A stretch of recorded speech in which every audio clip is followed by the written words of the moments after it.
This week I'm answering your questions about our pitted shafts. A lot of you were curious if we could have just run one single long shaft instead of two parts, or if the whole thing could have been built smaller to save some hassle. We'll get into all of that. And don't miss the question of the day at the end. It's the one that actually made us stop and laugh, even though I had to explain it to Janice because it went right over her head. Let's get into it. Hey everybody, thanks for watching that last video, and also thanks for all the good questions. Sorry for all the gutter humor. Well, sorry, not sorry. That's just how we are. We are so close to leaving on the Great Siberian Sushi Run. We are 4 days away. This video is launching on Thursday, so we have 4 days. We are leaving Monday to go on this trip. So much left to do. It is mind-boggling and it's terrifying, but we're gonna make it happen anyway. So, if you want to kind of keep in touch with us on real time, check out www.onboardtongaroa.com. We do some real-time updates for members there.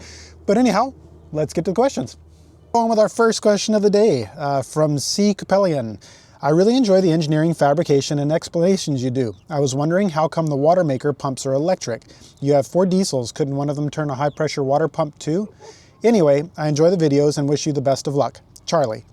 Well, Charlie, yes, they absolutely could. Any of the engines or generator could run the water maker directly. However, that would basically limit us to running an engine to run the water maker. Whereas right now we can run it at any time, because when we're not running an engine, we've got solar charging or whatever, we can run it off the battery bank, and it's actually pretty efficient because AC electrics are.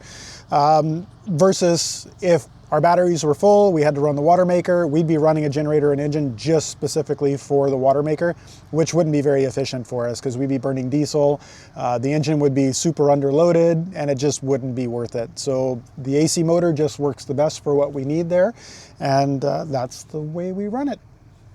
We have another question here from Andy Guest 6543. Could you reduce the width of the drive shaft to reduce the cost? Maybe use some sleeves where the size can't be smaller, like where it goes through the hull? Absolutely, I'm sure you could. Like, we don't need the size of shaft that we have on this boat. Andy wants a smaller shaft? I'm not going there. I'm not going there. Yeah, so we could. The size of shaft that we have is oversized for the power that we have for engines currently. Although I typically wouldn't want to go smaller in shaft size. It's never a bad thing to have a bigger shaft than you need. So everything's set up for that, and while we could turn them down, honestly, it's probably just easier to replace them with the same size of shaft. That's the plan for when we get up to Alaska anyway. At least the 2 remaining sections that tend to have a little bit of damage. One of the 3 remaining sections seems to be pretty good, so we'll probably end up keeping that one. But 2 will require replacement, and we will probably tackle that in Wrangell. So in the mornings, whenever I'm getting my questions ready for this video, I usually just filter out the questions and I add them in. I must have added this one in by accident, but we're going to go ahead and read it anyway. It's a little bit of commiseration with everything. This one is from None Nowhere By. Could be worse. We were in the middle of a repower on our little Erickson 27 sailboat. We knew we were swapping out the shaft, thankfully just a commodity 1-inch shaft that's about 4 inches long. That's considerably less expensive, so that is definitely a good thing. What we weren't banking on was that when we tried to remove the cutlass bearing from our strut, that our strut would tear off. When we installed in 1985, it would have been solid bronze, and removing it, it tore off and looked more like a forbidden quesadilla with a completely spongy, dezinkified interior. The joys of major work on old boats. On the bright side, our new engine, Big Red, fits like a glove and is a joy to work on. Yes, I can commiserate with that for sure. That is one of those, when it happens, a pretty sinking feeling that definitely sucks. And that's the joys of bronze, is over time they will dezinkify and you can end up with a pretty gnarly what's left over. So feel for you there. Glad it was just a smaller shaft, and glad Big Red's working for you. Okay, next question is from MaxSav007. Dang, that was a lot of shafting. Tough to keep track. So all 4 shafts got inspected last time. 1 outer got replaced. Now all 4 got pulled again for new coupler fitment, if I'm following. And they caught corrosion they missed last time. Was that the port inner shaft you were working on? And is it worse than the one you replaced? Budget constraints aside, what were the pros to switching to a single piece shafts other than one less fail point? Seems like logistics of dealing with a 24-foot shaft would be a nightmare. It'd be quite a sight to see those bad boys strapped to the back of the key truck. Congratulations on having the mental fortitude to keep the process going steady. Sometimes it's not about being perfect, but progress is mandatory, and you can always catch the details later after the bulk of the work has been done, even if it means redoing some things. Glad to know everything important worked out. Can only imagine the relief of looking back on some of this being out from under the stress. Good luck on the final preparation for departure. I'm sure you're in the thick of it. Yes, we are very much in the thick of it. As I said before, 4 days, and I not only have boat stuff left to do, I've actually still got tiny little bit of work stuff left to do as well. So stress levels are pretty high right now. So as for the questions, yes, you pretty much followed it. So we replaced the starboard rear section of shaft, and we did that at the time because there was a fairly heavy bit of wear where the cutlass is. I don't know if maybe they got something in there at some point and it scored up the shaft really bad. So it had lost some material there, so there was a bit more play than I really wanted to have. So that one was replaced at that time. Now, we'll go back in there. Was it worse than the one we replaced? I would say worse just due to the location. Being it's right where the cutlass was, it was just adding play into the cutlass, which is never an awesome thing. We probably could have went with it, but it was just one of those things where I felt more comfortable replacing it. So yeah, as far as the pitting goes, port forward shaft is definitely worse, and it's in the actual shaft tube of the boat as well, so not even able to be inspected when it's installed in the boat. So what else do we have there? I think that covers most of it. Budget constraints aside, not really much benefit other than it's one less point of failure not having the muff coupler there, going to a single piece shaft, and yes, it would have been a nightmare to deal with a 24-foot shaft. Wait, I thought we couldn't get a 24-inch shaft. Well, we couldn't at the time because they didn't have any pieces of Aquamet that large anyway. That would have been a custom order piece, which would have added a lot of time onto everything and likely some expense there as well. So yeah, I think they had up to 21-foot or 22-foot lengths, but I mean, just dealing with an 11, 12-foot length of shafting that size, it's heavy and it is a brute to deal with. So yeah, it would have been pretty gnarly to deal with a 24-foot length of that. And yes, it would have been quite the sight on the key truck. It would have been like major unicorn. Probably would not have worked out for us. So thanks for the question. Actually, Janice just reminded me another issue that we had getting the 24-foot length of shaft in if we went solid was the boat wasn't even blocked high enough to be able to clear the angle of the shaft from the ground.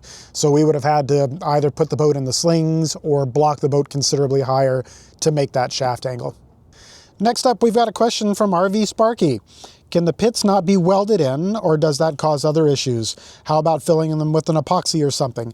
For the welding, they probably could be welded, but I'm always really leery about that because stainless steel has such an expansion. Well, I don't even know if they're stainless steel or not. I'm assuming they are, but at this point, I'm totally confused as to what they are. And other than that is you get a lot of expansion and contraction when welding, especially with stainless steel. And I'd be worried about maybe inducing a bend into the shaft or a warp into the shaft in that section. So typically prefer not to do anything like that on the shaft unless there's somebody nearby you that can straighten a shaft, which I don't even know if that's done up here. So that's why we didn't weld it. As far as filling them with epoxy, I suppose that could have been done, provided you've got a really good, what's the word that I'm looking for, stick on there, bonding. If there's an option for water to get in there around the epoxy and sit in there, then it's going to cause more issues. So could it be done? Probably. Is it a long-term solution? I'm not sure. Got a question here from Rich While Cooper. What's the best we can hope for this cycle? Well, unfortunately, that's a little vague. I'm not sure exactly what you're asking. If you want to add in something in the comments, I'll try to answer it in the comments.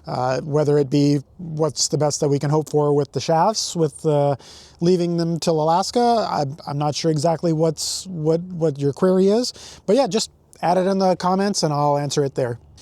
Next question is from jcommon01. Did you guys use prop speed on the shafts and props before coming off the hard?